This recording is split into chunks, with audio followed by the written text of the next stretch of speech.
Let us pray. दुआ करेंगे।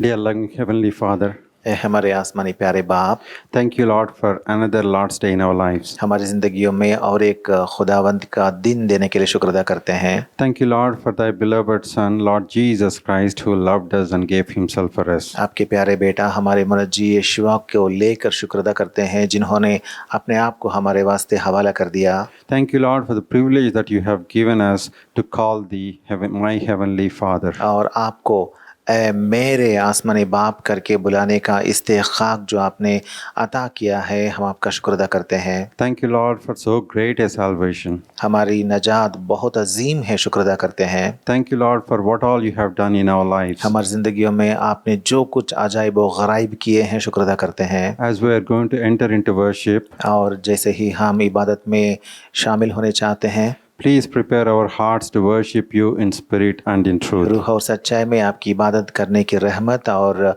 हमें देते हुए हमारे दिमागों को, दिलों को तैयार कीजिए। Here is your unworthy and profitable servant. यहाँ पे हम आपके आपका कुछ काम नहीं आने वाले नाकाबिल खादिम हैं खुदावन। Please cleanse me, cleanse us with the precious blood of Lord Jesus Christ. और हमारे खुदावंद यीशुआ के पाक खून में हमें धो करने को पाक कीजिए। We are giving all the glory through your beloved Son, Lord Jesus Christ. तमाम जलाल आपके बेटे हमारे खुदावंद यीशुआ के ज़रिए आपको सौंपते हैं। We are binding the powers of darkness in the name of Lord Jesus Christ. गैबी ताकतों को हम गैबी तारीकी ताकतों को हम यीशुआ के नाम में बांध देते हैं। We are committing this time unto thy hands. और इस वक्त को आपके हाथों के सुपुर्द करते हैं। In Lord Jesus Christ's precious name we pray. खुदावंद यीशुआ के पाक नाम में मांगते हैं, आमीन।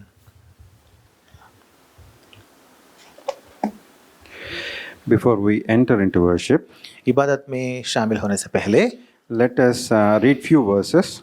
हम चंद बातें हम कलाम में से पढ़ेंगे। We are going to read from Psalm 19. मज़ामिर की किताब बाब नंबर 19 में से हम चंद आयतें पढ़ेंगे। The entire chapter will read responsively. ये पूरा बाब जो है हम बारी बारी से पढ़ेंगे। मैं पढ़ूंगा, मेरे बाद आप पढ़िए। मज़ामिर की किताब 19वां बाब, पूरा बाब हम बारी बारी से पढ़ेंगे। आसमान खुदा का जलाल जाहिर करता है और फ़ज़ा उसकी दस्तकारी दिखाती है। Day unto day uttereth speech, and night unto night sheweth knowledge. ना बोलना है ना कलाम, ना उनकी आवाज़ सुनाई देती है। Their line is gone out through all the earth, and their words to the end of the world. In them hath he set a tabernacle for the sun. जो दुल्हे की मानिंद अपने खिलवत खाने से निकलता है और पहलवान की तरह अपनी दौड़ में दौड़ने को खुश है। His going forth is from the end of the heaven, and his circuit unto the ends of it, and there is nothing hid from the heat thereof. यहोवा की तौरा कामिल है, वो जान को बहाल करती है। यहोवा की शहादत बरहक है, नादान को दानिश बख्शती है। The statutes of the Lord are right, rejoicing the heart. The commandment of the Lord is pure, enlightening the eyes. यहोवा का खौफ पाक है, वो अबद तक कायम रहता है। यहोवा के अहकाम बरहक और बिल्कुल रास्त हैं। More to be desired are they than gold, yea, than much fine gold, sweeter also than honey and the honeycomb. नीज उनसे तेरे बंदे को आगाही मिलती है, उनको मानने का अज्र बड़ा है। Who can understand his errors? Cleanse thou me from secret faults. तू अपने बंदे को बेबाकी के गुनाहों से भी बाज रख, वो मुझ पर गालिब ना आए तो मैं कामिल होऊंगा और बड़े गुनाह से बचा रहूंगा। Let the words of my mouth and the meditation of my heart be acceptable in thy sight, O Lord, my strength and my redeemer. May the Lord bless this portion. इस कलाम पर खुदा अपनी बरकत बख्शे। This is the Psalm of David. ये दावीद का मज़मूर है। David is also known as the sweet psalmist of Israel. David को एक लक़ब है, वो है इस्राएल का Shireen मज़ामिर नवीस। Also called as the man after God's own heart. और दिल के और खुदा के दिल के पसंदीदा इंसान करके उसका भी और एक लक़ब है। In the first verse, David says, "The heavens declare the glory of God, and the firmament sheweth his handiwork." पहली आयत में दावीद फरमाता है, आसमान खुदा का जलाल जाहिर करता है और फ़ज़ा उसकी दस्तकारी दिखाती है। We understand from the first verse when David says, "The heavens declare the glory of God." यहाँ पे पहली आयत में जब दावीद कहता है कि आसमानों में खुदा का जलाल जाहिर है, We understand that the heavens are God's preachers in the sky. तब हम समझते हैं इस कलाम से कि आसमानें जो हैं, ये आसमानें ऊपर कलाम बयान करने वाली हैं। These heavens in the sky, they are proclaiming all the 24 hours that there is a God, God exists. ये आसमानें जो ऊपर हैं, बुलंदी पर हैं, ये 24 घंटे शहादत देते हैं, गवाही देते हैं और बयान करते रहते हैं कि खालिक है, खालिक मौजूद है। These heavenly bodies provide the objective proof that there is a God, there is a creator behind this wonderful creation. और ये मखलूक़ात जो है, आसमानी मखलूक़ात जो है, ये तमाम आसमानी मखलूक़ात ये बयान करते हैं कि बरहक है, वो जो खालिक है वो मौजूद है। And he says the firmament sheweth his handiwork. और ये भी लिखा हुआ है कि फ़ज़ा उसकी दस्तकारी दिखाती है। And then he says in second verse, day unto day uttereth speech. और दूसरी आयत में लिखा हुआ है, दिन से दिन बात करता है। And in third verse he says, there is no speech nor language there where their voice is not heard. और तीसरी आयत में लिखा हुआ है, ना बोलना है, ना कलाम, ना उनकी आवाज़ सुनाई देती है। Their language is universal. इसका मतलब ये है कि उनकी आवाज़ जो है वो पूरी कायनात में गूंजती है। No doubt God has divided the entire world and set up the boundaries. बिला शक खुदा ने तमाम कायनात को कायम करते हुए उसको महदूद किया है। These boundaries exist based on the race or the language or several other criteria. और उनके हुदूद जो होते हैं वो बहुत सारे क्राइटेरिया के मुताबिक रखे गए हैं। Here we understand that their language is universal. यहाँ पे हम देखते हैं कि ये आसमानी मखलूक़ात की आवाज़ या ज़ुबानी जो है वो तमाम कायनात में गूंजती है। And then he says in fourth verse, their line is gone out through all the earth. और यहाँ पे चौथी आयत में लिखा हुआ है कि उनका सुर सारी ज़मीन पर पहुंची है। And then in the fourth verse, in the last phrase, he says, in them hath he set a tabernacle for the sun. और चौथी आयत में आखिर में लिखा हुआ है, उसने आफताब के लिए उनमें खैमा लगाया है। This is a wonderful analogy. ये बहुत बड़ा तमसील है।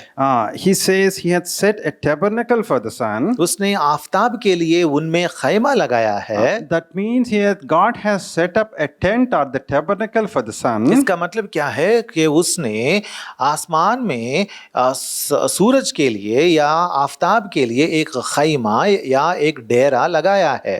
And then this sun, in the fifth verse we see, this is as a bridegroom coming out of his chamber and rejoiceth as a strong man to run a race. और पांचवी आयत में हम देखते हैं और ये आफताब के बारे में लिखा हुआ है कि वो दुल्हे की मानिंद अपने खिलवत खाने से निकलता है और पहलवान की तरह अपनी दौड़ में दौड़ने को खुश है। So every day the sun is coming out of his chamber to run a race. तो हर दिन ये आफताब जो है वो अपने खिलवत खाने से निकलता है और अपनी दौड़ में दौड़ता है। This race is going on for thousands of years. और ये दौड़ जो है हजारों सालों से जा रही है, जारी है।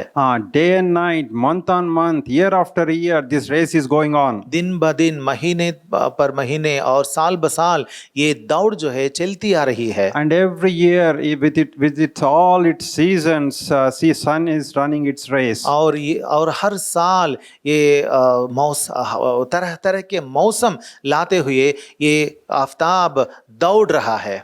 That is how God is revealing Himself in this wonderful creation. इस तरीके से खुदा अपने आप को इस खूब कायनात में अपने आप को जाहिर कर रहा है। Many men of God, they were appreciating God. They were taking time to appreciate God, who He is and what He has done. बहुत सारे मर्दे खुदा वक्त लेकर खुदा कौन है, किस कद्र ताकतवर है, सब अंदाज़ा लगाने के लिए बहुत वक्त बिताए। In Isaiah 66, first verse, Asia की किताब बाब नंबर 66 और आयत number 1, just the first portion, 66:1. Thus saith the Lord, the heaven is my throne and the earth is my footstool. 66 का 1, यहोवा फरमाता है, आसमान मेरा तख्त है और जमीन मेरे पांव की चौकी। He is an awesome God, वो तो शानदार खुदा है, and heaven he is God's throne, और आसमान जो है वो खुदा का तख्त है, and earth is his footstool. और जमीन जो है वो उसके पांव की चौकी है। Let us see one more portion from Jeremiah, और एक वाकया हम देखेंगे इर्मिया की किताब में से, 10th chapter, 10th verse. बाब नंबर 10 और आयत number 10। This is what Jeremiah says in 10:10. यहाँ पे 10 में 10 में यिर्मयाह यूं फरमाता है, But the Lord is the true God, He is the living God and an everlasting King. लेकिन यहोवा सच्चा खुदा है, वो जिंदा खुदा और अबदी बादशाह है। And in the 12th verse he says, He hath made the earth by His power, He hath established the world by His wisdom, and hath stretched out the heavens by His discretion. और 12वीं आयत में वो कहता है, उसने अपनी कुदरत से जमीन को बनाया, उसी ने अपनी हिकमत से जहां को कायम किया और अपनी अक्ल से आसमान को तान दिया है। We understand that He is the Almighty God, हम समझते हैं कि वो कादिर मुतलक है, because He hath made the earth by His power. क्योंकि उसने जमीन को अपनी कुदरत से पैदा किया है। We understand that He is all-wise God, और हम समझते हैं कि वो हिकमत वाला है, because He hath established the world by His wisdom. क्योंकि उसने अपनी हिकमत के जरिए से जहां को कायम किया है। We understand his other side of it, other virtues, as He has stretched out the heavens by His discretion. इसी तरीके से जो भी उसने किया है आसमान में, फलकुल अफलाक में, अपनी हिकमत के मुताबिक जो उसने किया है हम देख सकते हैं। So David is appreciating God for He is an Almighty God, all-wise God. इसी तरीके से दावीद खुदा को जानते हुए उसकी तारीफ करता है कि वो कादिर मुतलक खुदा है। This is what we see in the first 6 verses of Psalm 19. मज़ामिर की किताब बाब नंबर 19 में पहली चंद आयतों में हम ये बातें देखे हैं। So in the first 6 verses we have seen God is revealing Himself in the creation. तो पहली 6 आयतों में खुदा अपने आप को इस कायनात में बयान कर रहा है। Then David starts focusing on God's law. उसके बाद दावीद खुदा के अहकाम या तौरा पर तवज्जो करता है। From 11th verse to the from 7th verse to the 11th verse, 7 से लेकर 11वीं आयतों तक he starts appreciating God's law. वो खुदा की तौरा जो है उसकी तारीफ करता है। There are five synonyms that we see for God's law. यहाँ पे खुदा की तौरा को लेकर 5 बातें बताई गई हैं। In the 7th verse we see law of the Lord and the testimony of the Lord. यहाँ पे 7वीं आयत में हम देखते हैं यहोवा की तौरा और उसकी शहादत। In the 8th verse we see the statutes of the Lord and then the commandment of the Lord. और उसके बाद 8वीं आयत में देखते हैं कि यहोवा के कवानीन और यहोवा का हुक्म। In the 9th verse we see judgments of the Lord.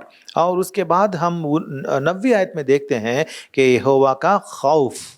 So we have seen 5. One is law, testimony, statutes, commandment, and then the judgments. तो यहाँ पे हमने 5 बातें देखी हैं, वो हैं तौरा, शहादत, कवानीन और हुक्म और खौफ। Through this God's word, God is doing a wonderful work in God's children. तो हम यहाँ पे ये भी देखते हैं कि उसके कलाम के ज़रिए से खुदा अपने फ़र्जंदों के दिलो दिमागों में अपना काम करता है। In the first verse we see, in the 7th verse we see, the law of the Lord is perfect, it converts the soul. 7वीं आयत में हम देखते हैं यहोवा की तौरा कामिल है, वो जान को बहाल करती है।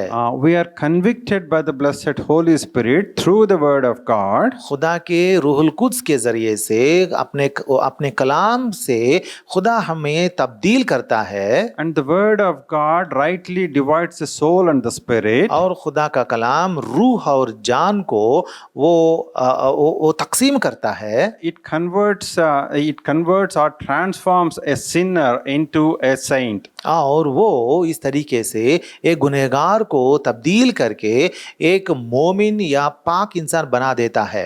Then the testimony of the Lord. उसके बाद हम यहोवा की शहादत के बारे में देखते हैं। He says, testimony of the Lord is sure, making wise the simple. लिखा हुआ है कि यहोवा की शहादत बरहक है, नादान को दानिश बख्शती है। Though we are foolish, हम तो नासमझ लोग हैं, because of the word of God, लेकिन खुदा के कलाम की वजह से He is giving us the heavenly wisdom. वो आसमानी हिकमत हमें बख्शता है। Foolish people are being transformed into wise people. इस वजह से हम जैसे नादान लोगों को खुदा दानिश बख्शता है।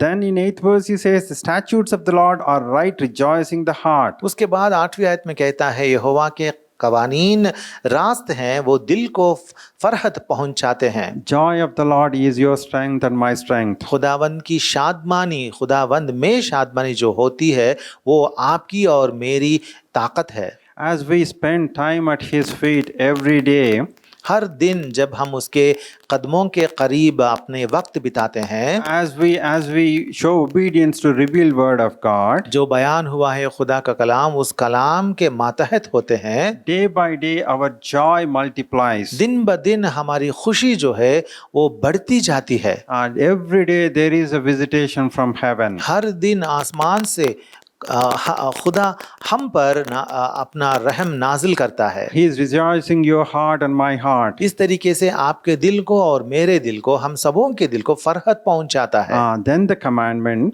he says, और उसके बाद कवानीन के बारे में बताया गया है। commandment of the Lord is pure, enlightening the eyes. यहोवा का हुक्म बेऐब है, वो आंखों को रोशन करता है। Previously we were living in darkness. हम तो इससे पहले अंधेरे में रहते थे। Now God has enlightened us. लेकिन अब खुदा ने हमें मुनव्वर कर दिया, रोशन कर दिया। Now we have become the children of light. अब हम खुदा के यानी नूर के फर्जंद कहलाते हैं। And finally he says, the judgments of the Lord are true and righteous altogether. और उसके बाद वो कहता है यहोवा का खौफ पाक है, वो अब तक कायम रहता है। That is how David is appreciating God's law or the word of God. इस तरीके से दावीद खुदा के कलाम की तारीफ करता है। That is the reason why whenever we meditate or wherever we're going to meditate the word of God, we pray, show us wondrous things out of thy law. इसीलिए जब भी हम खुदा के कलाम का मुताला करते हैं तो हम ये दुआ से शुरू करते हैं कि ऐ खुदा आपके कलाम में से अजाइब व गराइब हमें दिखाइए। Moreover, he says in 10th verse, more to be desired are they than gold, than much fine gold. और 10वीं आयत में इसलिए वो कहता है वो सोने से बल्कि बहुत कुंदन से ज्यादा पसंदीदा हैं, वो शहद से बल्कि छत्ते के टपकों से भी शीरीन है। For him God's word is so precious. इस इंसान के लिए खुदा का कलाम इतना बेशकीमत है।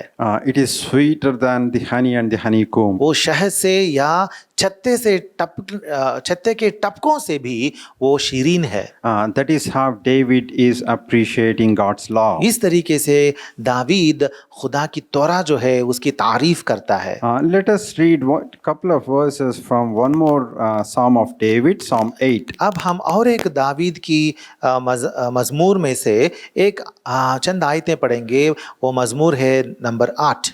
In 8:1 he says, 8 के 1 में वो कहता है, O Lord, how excellent is thy name in all the earth, who has set thy glory above the heavens. ऐ यहोवा हमारे रब, तेरा नाम तमाम जमीन पर कैसा बुजुर्ग है, तूने अपना जलाल आसमान पर कायम किया है।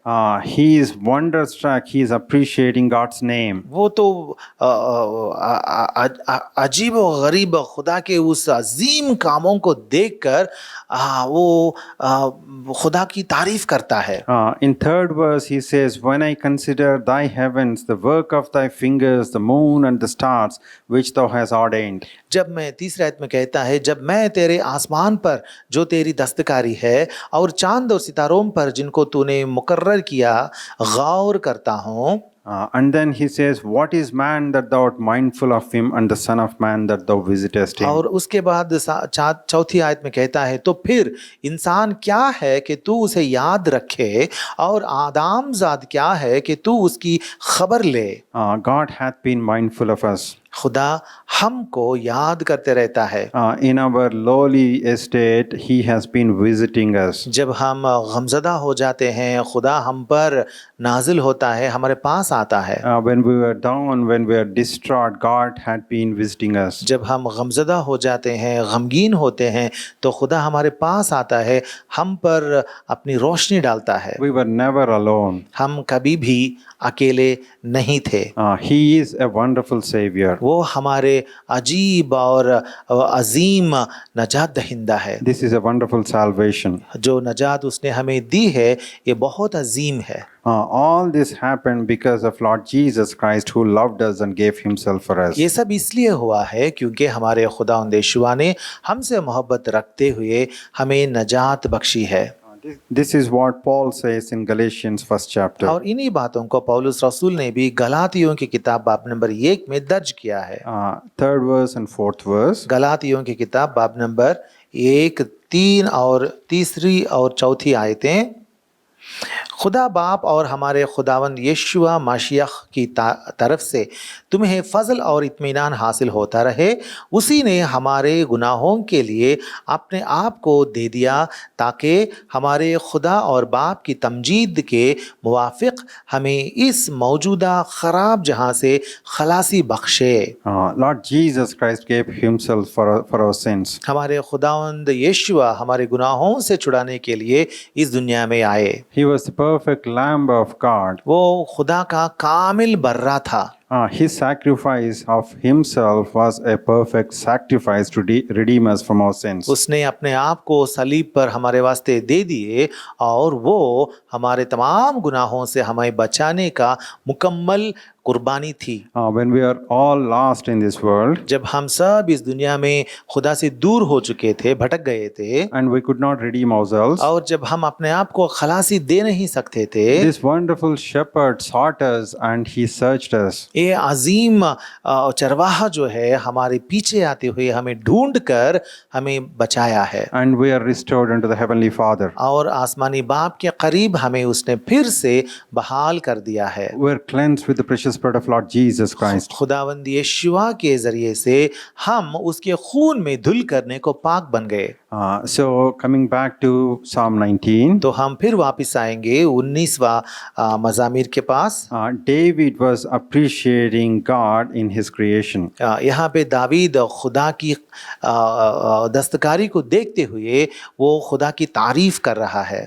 Then in the 7th verse to 11th verse we have seen he was appreciating God's law. उसके बाद 7वीं आयत से लेकर 10वीं आयत तक वो खुदा के अहकाम या तौरा जो है उसको लेकर खुदा का शुक्र अदा कर रहा है. From 12th verse to the 14th verse we have seen the response of the man of faith. और उसके बाद 12वीं आयत से लेकर 14वीं आयत तक एक मोमिन का रद्द अमल क्या होता है वहाँ लिखा हुआ है. Here David says, who can understand his errors? Cleanse thou me from secret faults. यहाँ पे दाविद कहता है, कौन अपनी भूल चूक को जान सकता है, तू मुझे पोशीदा ऐबों से पाक कर.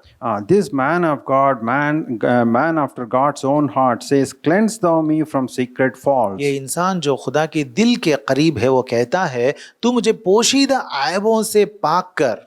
In Matthew's gospel we see Lord Jesus Christ is sharing about the heavenly Father. हम देखते हैं मत्ती की खुशखबरी में वहाँ पे खुदावंद यीशुआ आसमानी बाप के बारे में बयान करते हैं. This heavenly Father who seeth in secret shall reward thee openly. और वहाँ कहते हैं कि आसमानी बाप जो तुझे तेरे पोशीदा मकाम में देखता है वो तुझे सबके सामने अज्र देता है. So this wonderful shepherd cleanses us from our secret faults. इस तरीके से ये अजीम चरवाहा जो है वो हमारे पोशीदा ऐबों से भी हमें पाक करता है. है। In verse 13, he says, Keep back thy servant also from presumptuous sins. और 13वीं आयत में वो कहता है, तू अपने बंदे को बेबाकी के गुनाहों से भी बाज रख। God is also going to cleanse us from our willful sins. और खुदा हम जानबूझकर बेबाकी से जो गुनाह कर बैठते हैं उनसे भी हमारे खुदा हमें पाक करता है। He will cleanse us with the precious blood of Lord Jesus Christ. वो कैसे पाक करता है? हमारे खुदावंद यीशु के पाक खून में हमें धोकर नेको पाक करता है, So that we can have a clean conscience. ताकि हमारा ज़मीर अहले लवामा जो है वो बेआइब हो जाए, So that we can enjoy the fellowship of the Heavenly Father. ताकि हम आसमानी बाप की शिराकत में फिर से बहाल हो जाएं, So that we can rest ourselves on the bosom of the Heavenly Father. ताकि हम फिर से आसमानी बाप के सीने में आराम पाएं।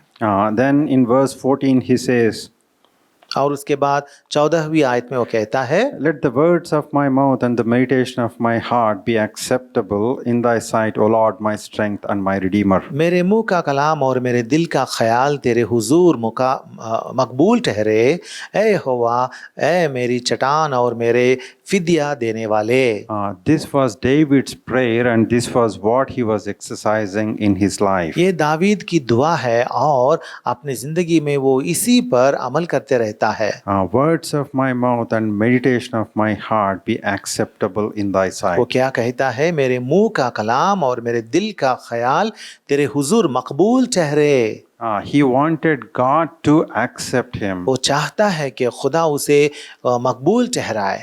Sometimes we are carried away. We want it to be acceptable in the sight of men. कभी कभार हम गुमराह हो जाते हैं और इस ख्याल में पड़ जाते हैं कि इंसानों के सामने हमें मकबूलियत हासिल करनी है। David had not become a man of God after God's own heart in a single day. खुदा के दिल के पसंदीदा इंसान दावीद एक दिन में नहीं बन गया। Step by step he was advancing, he was progressing in worshiping the Lord. कदम ब कदम वो खुदा की इबादत में मशगूल होते हुए बढ़ते हुए बढ़ा। He was appreciating God's word. और खुदा के कलाम को वो समझने लगा। He was taking care of secret sins and willful sins. और जो बेबाकी के गुनाह होते हैं या पोशीदा गुनाह जो होते हैं उन पर भी वो गौर करते आया। And he was praying and he was exercising so that the words of his mouth and the meditation of his heart be acceptable in God's sight. वो दुआ करते आया ताकि उसके मुंह का कलाम जो है और उसके दिल का ख्याल जो है खुदा के सामने मकबूल ठहरे। Now he says, my strength and my redeemer. That is how he is closing the psalm. और आखिर में इस तरीके से इस मजमूर को इख्तिताम तक पहुंचाता है ये कहते हुए कि ए यहोवा, ए मेरी चट्टान और मेरे फिदिया देने वाले। God is our strength and he is our redeemer. हमारे खुदा ही हमारी चट्टान है और हमारे फिदिया देने वाला है। He redeemed us from our sins. उसने हमें हमारे गुनाहों से छुड़ाया। He has given us wonderful gift of salvation and eternal life. उसने हम सबों को नजात का ये तोहफा जो है, हमेशा की जिंदगी का तोहफा जो है उसने अता किया। He has transformed us from the children of darkness into the children of light. तारीकी के फर्जंदों में से हमें निकाल कर नूर के फर्जंदान हमें बना दिए। He made us partakers of the divine nature. हमें आसमानी खुदा की इलाही फितरत में शामिल होने का दर्जा दिया। As the redeemed children of God, now we are the heavenly citizens. अब हम इस ज़मीन में से खुदावंद यीशुआ में नजात पाए हुए लोग बनकर आसमानी बाशिंदे बन गए। May the Lord help us to worship him in spirit and in truth. इस कलाम के मुताबिक रूह और सच्चाई से हमारे खुदा की इबादत करने की रहमत खुदा हम सबों को दे।